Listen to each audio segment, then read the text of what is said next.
Good morning, everyone, or morning for you, I guess, in Pacific time. I'm currently in Montreal, so it's around noon for us. But I'm actually, really excited to explore, I guess, discuss and so you guys Dialect, which is a research, which is part of my master's thesis, supervised by Christophe Dubac here at McGill University, and I'm really excited to explain, or I guess, discuss Dialect with you guys. Really, the core idea is really simple. We're just trying to bring equality saturation to MLIR, and we don't want to do it just with one dialect. Or I'll explain what dialect is later, and I'll explain all this stuff later. But we don't want to do it, on one abstraction level, like with LLVMIR, for example. We really want to do it across abstraction layers and levels, and that's where dialect was born, I guess. Let's so For equality saturation, that's actually not the only research our Castle lab at McGill University does on equality saturation. We have Jonathan, which I believe is actually in the audience. He worked recently CGO 2024. He published a paper on latent idiom recognition with a minimalist IR using equality saturation. And recently, he's been also working with Tong Han on some, or not recently, I guess, but some hardware resource sharing problems with equality saturation. We also have Adam, who's a master's student just like me, who's looking on solutions how to drive equality saturation with reinforcement learning.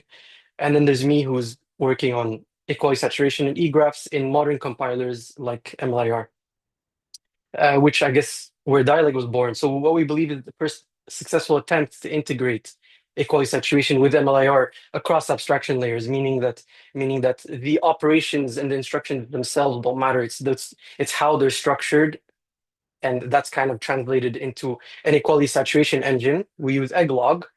Shout out to them. I believe the authors are also probably in the audience. Um, so we translate to Egglog, and then we have user-defined rewrite rules and cost model that could work with MLIR operations, and that's what really made Dialect powerful. So uh, before, so yeah, and then there's translation layers, like I said, from MLIR to Egglog and back in order to figure this stuff out, which we call eggification and de-eggification process. So before that, let's look at, I guess, a little motivation of why we want this to why dialect was important in a sense, and why we want to integrate the code saturation with MLIR, especially with the expressiveness of the rewrites you can write in a language like Egglog. I'll talk all about Egglog very, very soon, but first let's kind of motivate the premise here. So we all know matrix multiplication, and we know matrix multiplication is associative. So we can either multiply A. So in this case, for example, here on the slide, we can multiply AB first and then by C from the right, or we can multiply BC first and then by A from the left. And we also know that there must be one that's more efficient, or there could be one that's more efficient. And in this specific example, where the numbers, I guess the dimensions are on the boxes, actually multiplying BC first and then multiplying by A from the left is actually half as costly, I guess, in terms of number of multiplications than multiplying AB first and then times C from the right. So that's cool. So how do we express such a rewrite? Let's imagine you're a compiler engineer, or I guess most of you guys are. Our dream is, in a sense, to write something like this. These two lines right here. We set the cost in a very simple, expressive manner, declarative as well, where the cost of a matrix multiplication is really just the product of the unique dimensions, or like the number of rows of the first matrix and columns of the first matrix, and the number of columns multiplied by the number of columns of the second matrix. And then we define the rewrite rule, which is a simple associativity. And that's it. We really want to define these two lines, these two, I guess, declarative rules, and then we want to repeatedly apply this onto the AST till a fixed point is reached. Is basically equality saturation. So this is the dream. In a sense, this is really what we want. But is it really that easy in MLIR? Well, no, it's not. In MLIR, what you have to do is create a pattern, okay? A pattern rewrite, subclass it and create it, and then write a pattern matcher. And then afterwards, you want to write a cost function. You have to manually compute your cost. And then After that, you want to write a rewriter, which uses the cost to see which direction to move your associativity. And then that's not it. You have to also create a pass because you need to make this rewrite, or you need to run this rewrite greedily in a sense where it runs the rewrites from top down in the AST or the DAG until a fixed point is reached. And that's like over 100 lines of code, unfortunately. And there you can't use necessarily tools like DRR, PL, or PDL in this case because the cost function is like the way to write cost function. There's no good and or easy way to write cost functions in those languages. So you're really stuck with writing it in generic C++ with all the MLIR interfaces and the infrastructure, which is too complicated in a sense. So this is how you would do it with Egglog using the interface DialEgg exposes and the translation process, the eggification and de-eggification. You have on top here the cost function. I'll explain all of this very, very soon. And then in the bottom here is the rewrite rules, which is one direction from x times y times z from the right to x to y z then times x from the left. And I'll explain all this very, very soon. But first, let's discuss a little bit about MLIR and why we use MLIR, why we love MLIR actually. So MLIR is a multi-level IR, I guess if that's what it stands for. And basically the question they're trying to answer here, the problem they're trying to solve is how do we represent many domains and abstraction levels in one IR? And that's a very interesting problem to solve. So you want basically one God IR, one IR, the IR of all IRs. And in a even more basic sense is how do we have a single IR to compute literally everything we want or represent literally everything we want to compute? From high-level linear algebra operations like dot product, transpose, matrix multiplication, to, for example, math expression, like just basic lower-level math expressions like basic functions like log, sine, exponential, to up to structured control flow, like for loops, if statements, while loops. Now, this is very interesting because LLVM, for example, to do this, you have to work with branching. But with MLIR, since we want to integrate a bunch of abstraction levels, or since MLIR wants to integrate or have one IR for a bunch of abstraction levels, they need to have a way to I guess, represent this complicated higher level structured control flow down all the way to LLVM branching and shifting and all that stuff. All those operations should all be in, this cloud of operations should all MLIR should have a way to represent all these types of IRs. And they do that with something called dialects, where they kind of group into all the operations of a common domain, sorry, is kind of thrown into one MLIR dialect. And that's what we really, and that's our another sense of saying is an abstraction layer is kind of in a dialect, in kind of included in a dialect, sorry. So, and there are many more actually dialects. So these all in the cloud are actually dialects. So linear algebra is a dialect, math, SCF structured control flow for exactly these operations for loops, if statements, and while loops, and there's all the way down to LLVM operations or in the LLVM dialect. And there's also func for function, for creating functions, arith for arithmetic operations, GPU for starting kernel code and writing GPU kernels and stuff like that. Now, it's very interesting, but this is the first piece of the puzzle in a sense, or the first piece of the MLR solution. The second one is the operation, which is kind of their secret sauce in a sense, is the recursive structure of an operation. So every operation, of course, has operands and results. So has 0, 1 or more operands, 0, 1 or more results. This is not the secret sauce yet. So then we have all of these operands and results are SSA values. So, and they should have a type usually. So that's where attributes come in. So just not to confuse the two, attributes are constant values necessarily usually. So if you have an operation that wants to take a constant value, like for example, let's say I want to transpose and I have a certain dimension I want to transpose along, you give that as an attribute, which is a constant input. Operands usually are always SSA values with types. So a constant can't really be an SSA value here. And then this is where the secret sauce comes with regions. So every operation could have 0 or more regions, and each region has blocks or has 1 or more blocks, and the blocks have operations in them. So it's kind of a recursive operation structure. We can look here at a very simple example. So here's a function to print a vector of size 5, let's say. So you start with a func operation. Yes, functions are operations. Actually, the TLDR here for MLIR is everything is an op. Control flow functions, all that are just operations with regions.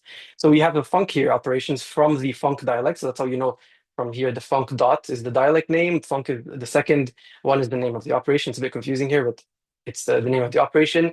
And this one has zero result, zero operands, and has two attributes in blue, the name of the function and the type, which takes in a tensor 64-bit integers and returns nothing because obviously we're just printing.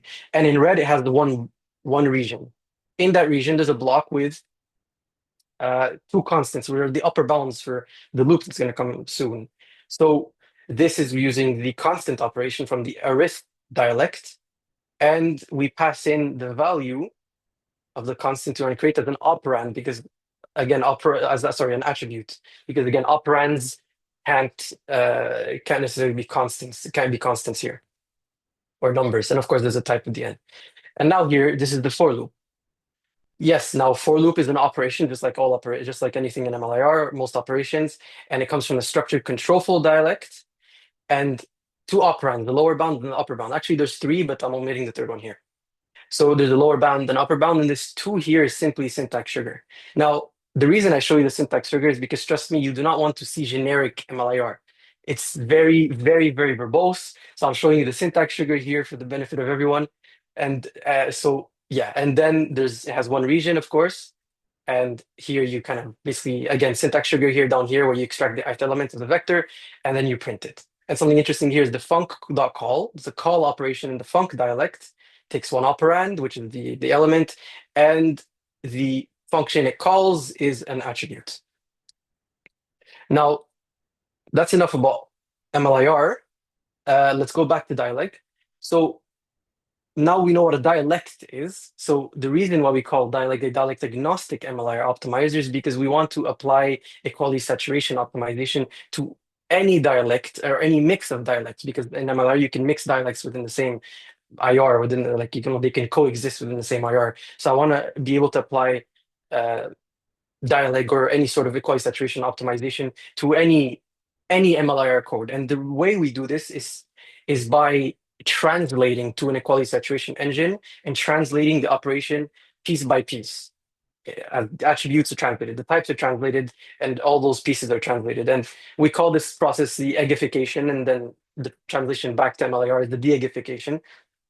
And actually, the equality saturation engine here is we use Egglog, which is has a very nice way of expressing these rewrites and expressing cost model to a certain extent, and I'll talk about that very soon. And then you define these rewrites in the cost model, with Egglog. And then after equality saturation, then you can go to the optimized MLIR. So we discussed MLIR. Let's discuss a little bit the eggification process here. So let's look at eggifying, the MLIR types. So they are eggified to variants of this type, abstract data type in Egglog. So you can see here, there's of course this is simply a snippet of what's defined, what dialect defines in Egglog to allow for this eggification process. You have some simple types here, tensors and integers and floating points.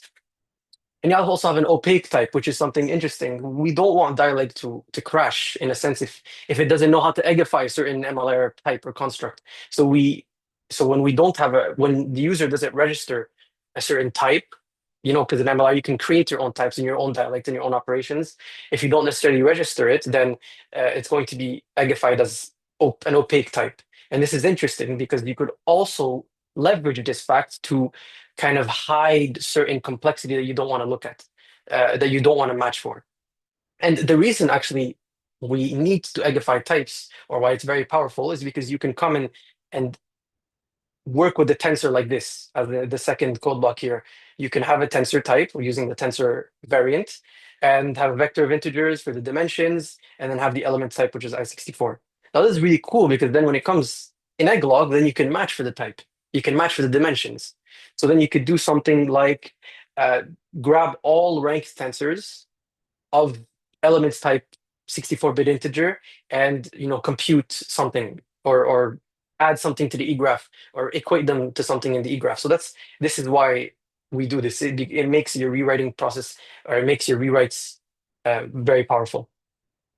And we do something very, very similar for attributes, where we eggify them to variants of this adder abstract data type in Egglog, and let you guys read that code block. But here's an example with the arith const, the operation which we've seen recently. Uh, I told you it takes an attribute. Well, actually, it takes a named attribute.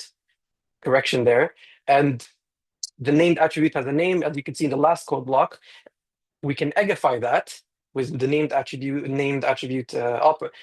variant, where you have a value and the attribute itself, which is the integer adder 5 and I64. We define the type because it could be I2, I1, I4. It could be any number of bits in MLIR. They're all grouped in the integer attribute. So that's how we eggify types and attributes. Now, what the most important part is operations. We eggify operations piece by piece, like I said before, into variants of this abstract data type. And we also have value up top on line 2 there. That's how we kind of have opaque operations we don't want to deal with, or we want to maybe match for their type, because there's a type.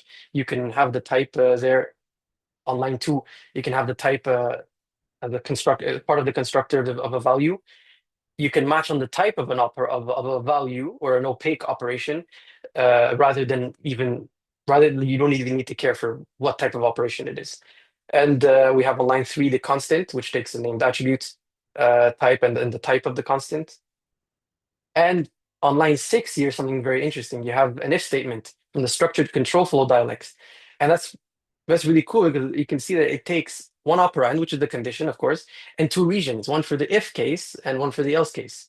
Now, these two regions can be encoded in Dialog, and then you can match on what's in the region. So that's something very interesting about Egglog. And here's an example for a linear algebra operation, a linear algebra matrix multiplication operation, where you have the two operands and the type here at the end, tensor, the type here at the end, which we've discussed. So now that's operations. Now, I guess let's jump to the interesting part, the part I guess everybody's waiting for, is how do we Can I jump in with a quick question? Oh, yes, sir. On operations within MLIR, you can always attach like arbitrary attributes to the end, right? So I could just add an attribute to an add instruction, for example. But that isn't captured within here? Yeah, it's not. That's a good question, actually. If you do attach an attribute, you can come here and modify the definition. They're defined slightly differently in Egglog. They're defined using the function command, but I guess I kind of omitted that here. But you can add the attribute there, and it's going to automatically put in the attribute in your eggification. You can also add versions of a certain operation, and then it'll automatically detect which version takes one attribute, and it'll eggify that for you. Does that answer your question? It does. And then secondly, what happens to program order? So if you lost the program, like the order of instructions in your MLIR in going to Egglog? Yes. So in the eGraph, yes, we've lost the order. In the Egglog code, we didn't lose the order. So does that answer the question? What's the difference between the Egglog code and the eGraph?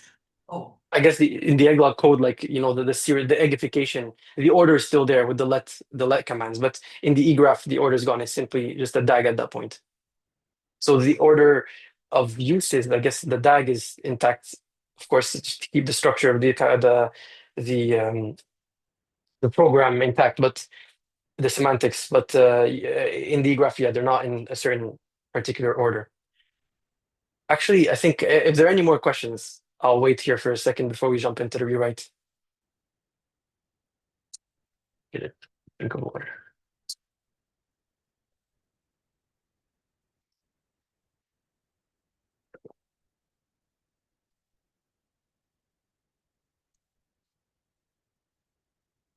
Okay, I guess I'll keep going. It's been 20 minutes. Okay. So I guess now is for the interesting part. How do we define rewrite rules and cost models? in Egglog using the interfaces that DialEgg provides, the MLR interfaces that DialEgg provides. So let's jump here and I'll explain what's going on here. So now we have the rewrite rule we discussed before, the associativity of matrix multiplication. And on line 2 and 3, we kind of match in the E-graph. We look for the matrix multiplication of xy, and then on line 3, we look for xy then times z. And you can see that we match for xy. We look with the question mark here, and we also on line 2 kind of peel the onion in a sense and look at the tensor and grab its element type with a question mark t at the end there. And that's basically what a rule does. On line 1, you see rule there. That's basically what the rule command does, is that it has, instead of from line 2 to 5, instead of like, patterns or facts in a sense. And then on line 7 to 9, you have a set of actions to perform after the fact. So the actions on line 7 to 9 here are adding to the E-graph the operation, the other association of the expression, and on line 9, the union command merges the two E-classes together. And this is where I guess the magic of equality saturation can be taken later, can be handled after you write this rewrite rule.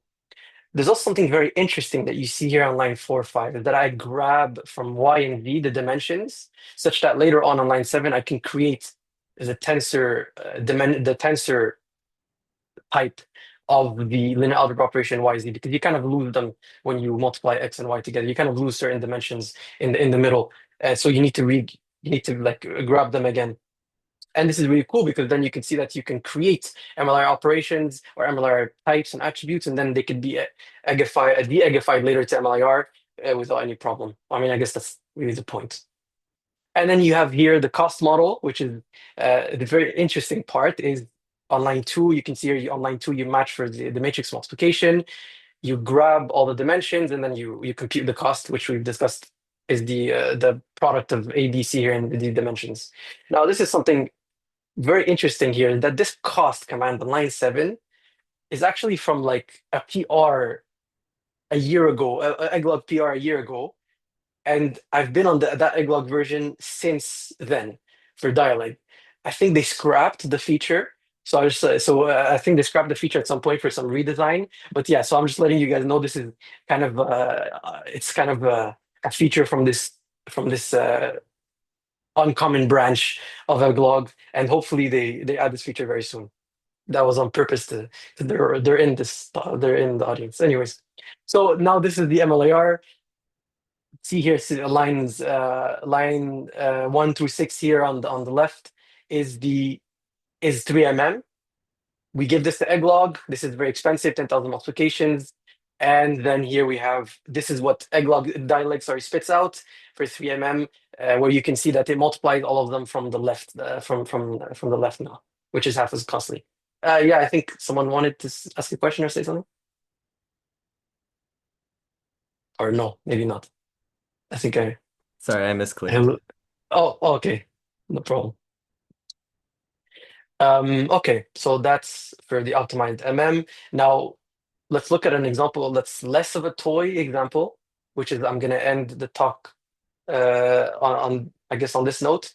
There's a way to evaluate polynomials in a more efficient sense, I guess. Now, this is very, very simple. You have the polynomial here on the first mathematical expression. You just grab, like, you take out the common multiplicative, which is x, from each one of them, and you do that continuously until you have a more efficient operation here. And this actually reduces number of multiplications by a lot. You go from order of quadratic number of multiplications to an order of linear number of multiplications using something called Horner's method. And actually,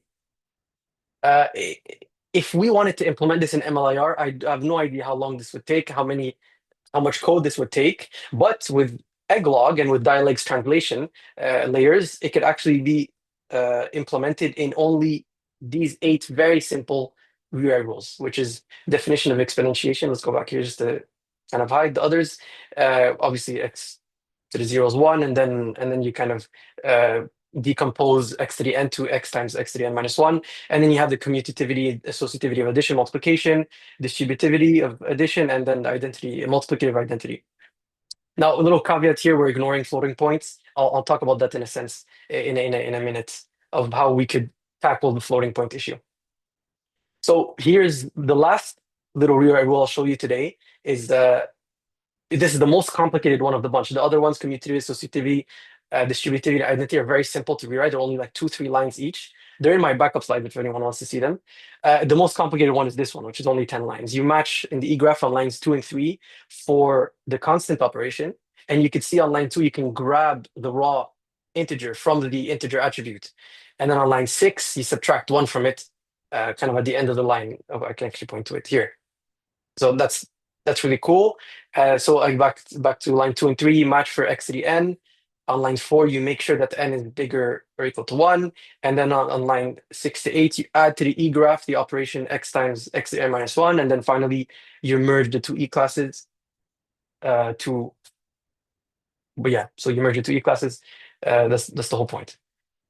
That's the whole point. So there's something also for floating point operations. There's an attribute called fast math in MLIR, which allows you to kind of which allows floating, like if you use some of the fast math flags, you could allow for distributivity and associativity of floating point addition and the multiplication.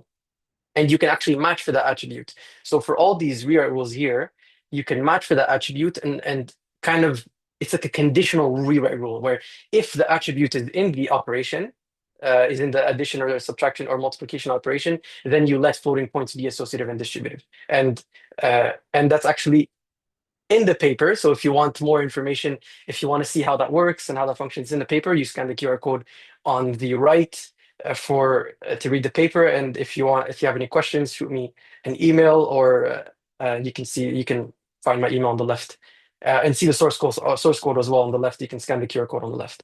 And we have more case studies in the paper that are more interesting if anybody's interested. Awesome. Thank you so much for listening. I hope I didn't take too much time. I'm open for any questions.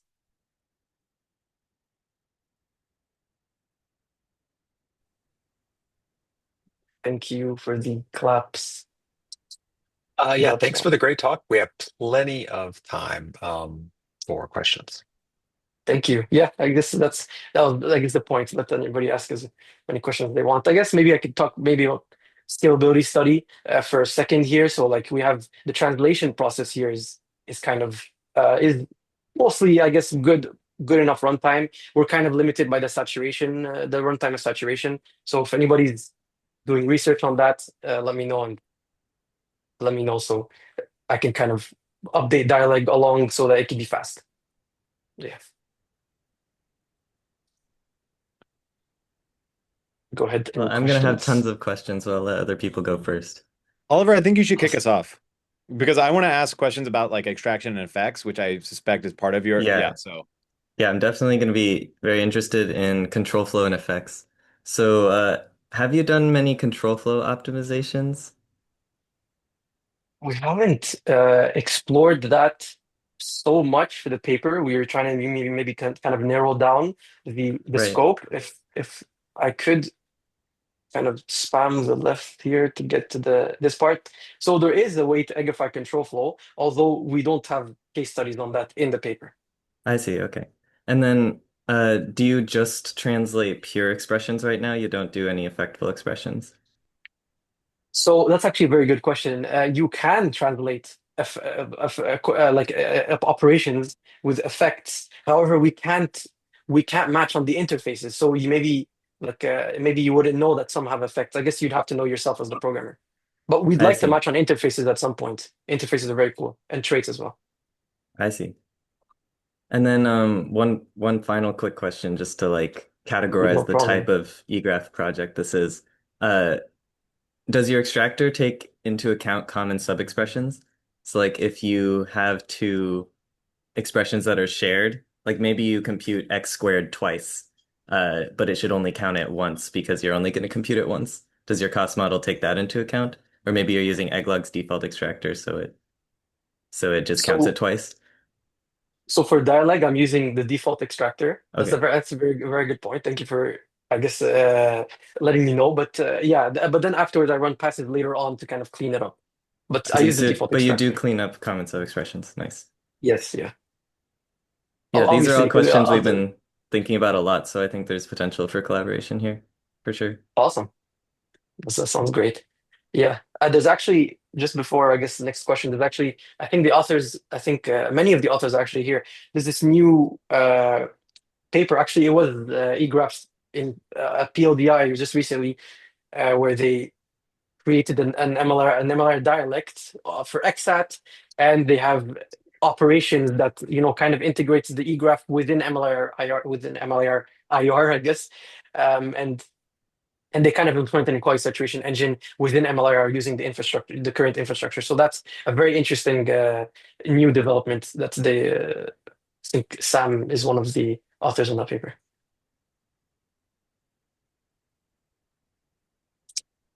Yeah. Any more questions? I think Constantine or George. Yeah, can I just ask a really quick, easy question on your results slide that you flashed up right at the end?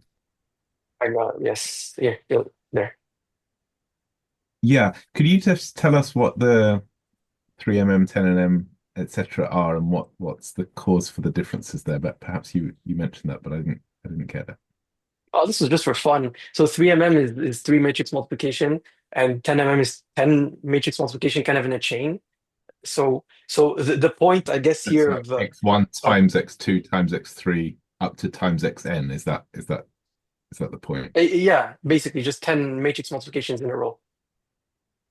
Okay. That's basically the point. This was just kind of for fun. It's a scalability study to see how egglog or like how DialEgg scales compared to say, equality saturation. It was kind of to show in the paper that there are limitations here. We're limited by this the runtime of saturation.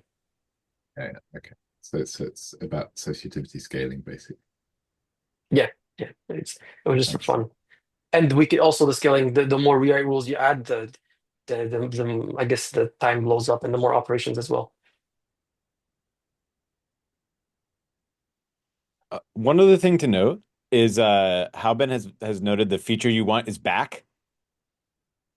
And if you look in the Oh, chat, it's even featured in the tutorial now. So we have a very exciting upcoming egglog release. And I guess one question is, what are things that would have been helpful to have in egglog? Like you highlighted this extraction feature, but were there other pain points or, I mean, you mentioned that the flexibility was helpful on several things. What could be better? I mean, we know like better docs, etc. So we're working on that. But yeah, like maybe reflections on along those lines. also, that's thank you for I guess the opportunity. I guess like I really liked Egglog. It was very like I found it so powerful when I first started. It was just basically the cost part here. I had to kind of open up a PR. There's also maybe slotted egrafts would be a very nice add. I don't know if you guys already added that. Sorry, I haven't been keeping them up, but maybe slotted egrafts would be cool with bindings. That's something it would have been interesting. It would have avoided a lot of the CSC passes I needed to do it at the end. Although now I know that there's a way to massage the cost function to avoid common sub expressions. What else? Oh, if I want to integrate interfaces in Egglog, if I want to allow MLR interfaces to be kind of eggified, then the expressions are going to be too long and too large. Maybe there could be a cool way to have implicit things for variance. Wait, let's go back Can you to show an the example of that? so let's say I have value, or let's say I have a width constant here, and I add a third, like constructor argument here. It would be cool if I can have a default value for that constructor value. Something in so that when I come later on in the code, I wouldn't need to. I don't know if that's already implemented. Sorry, I wouldn't need to kind of always make it clear unless it's explicit in the MLIR code, and that would be interesting. So if you That would construct a help a lot. node and you don't specify something in one of like the trailing arguments, it is automatically filled in with a particular value. Yeah, default. Yeah, exactly. Yeah, that'd be cool, and I don't yeah, think there's stuff like. any Yihong, Oliver, Hauben, Max, everybody. Is there any reason I mean, it's like a pre-pass. Is there any deep reason why that would be difficult? Not that I know of. Yeah, maybe we can play with that.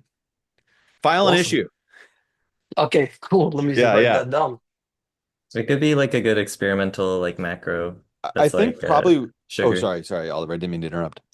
We have this Egglog experimental crate. I don't know if you've seen it, but we put all of our crazy ideas in there. Oh, okay, that's awesome. I It's the think Wild West of Egglog, like cowboys that's and stuff. exactly, I think, what we need. Yeah. Yeah. Um, I think one reason that we haven't thought about it is we have not done a lot of stuff matching existing IRs, and existing IRs like MLIR or WebAssembly, etc., have some of these constructors that are they have like a lot of parameters, right? And so that's why I think the default thing makes sense. So, or that's my Hmm. understanding of why the default thing would make sense. So this is helpful feedback. Awesome. I just saw the link in the chat. Sorry? I'm moving on to a different subject. So if there's continuation, please carry on. No. Did you do anything with analyses at all? So like in MLIR, you have these like analyses runners that like compute the fixed point of like, I don't know, you want to do an interval analysis or something like that. And they've kind of got nice setups for that. But like mapping that Yes, across to the e-graph, I think is quite a that cool is very thing. cool. Um, Gives you like a different way to get a more tight analysis as well. Yeah, analysis actually uh, would be the perfect. I guess it would be the perfect, a nice addition to Egglog, dialect. Sorry, although we didn't explore it that much for this paper, but it's a very cool idea. Especially MLIR, like you said, is tight. I have a lot of infrastructure for that, and Egglog as well is pretty good for analysis. So like mixing the two would be really cool.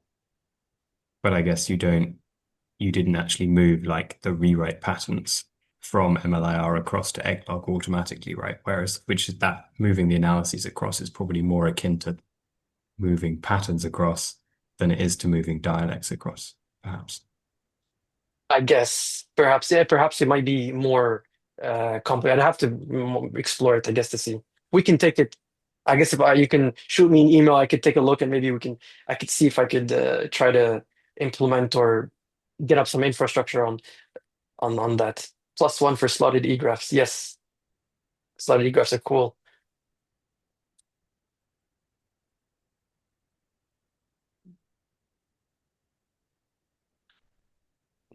When you're doing the eggification and de-eggification, that is done sort of in Rust outside of Egglog. They're actually done in C++ with Okay, MLIR's sure. infrastructure. Yeah. But like a meta language, like another language. One thing Yes. that we've been playing with is better Rust bindings for Egglog, which I think in the new release are a big step up. I think this is something where we're trying to figure out, like one of the goals of Egglog is that it is itself, really a language, and you've highlighted some of the benefits of that. But also we know that there are situations like this eggification, de-eggification that you're going to have to do outside of the system to bring things into the system. So I Mhm. wonder with that in particular, like you went to C++, especially given the state of Egglog, completely makes sense, totally reasonable choice, especially because you're coming from MLIR, which has all the C++. Do you have any thoughts on these kind of like glue layers that are pulling things into and out of the system and what might help with making those easier to construct and get right?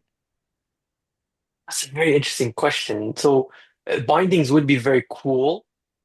Although I haven't worked much with like I know Egg has bindings, for example, Egglog, I guess you're working on better bindings. I haven't worked much with it, but that would be very nice to have bindings. I guess I could interact more with Egglog, and also I re-implemented in C++ kind of an Egglog parser. So if you could expose something similar to an Egglog parser to C++ with the bindings or to Rust, or I guess from Rust, sorry, that would be cool. Certain ideas like that. I guess that's the best of my knowledge I could answer the question. Awesome.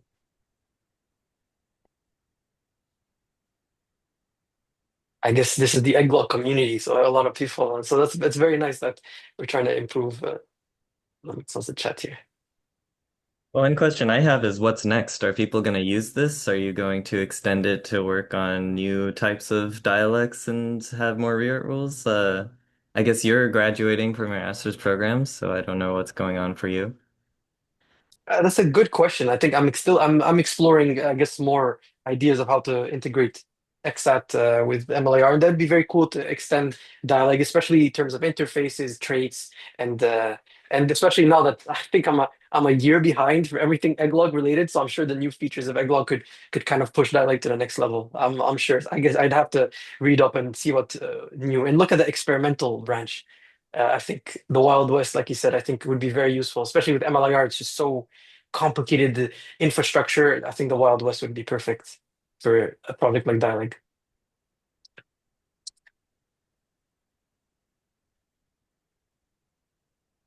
Okay, then. If there are no further questions, I think we should leave it there. Thank you again so Awesome. much, Aziz, for the fantastic talk. And this was Thank all you. recorded, so I'll be posting this onto YouTube, and I'll make a channel for all that stuff. And then you can share it with others who may have not been here. Awesome. Thank you for having me, guys. I was very excited to discuss DialEgg here. Thank you so No, much. this is Awesome. great. All Very right. excited about this work. Yeah, thanks again, Awesome. and see you all next time. Thank you.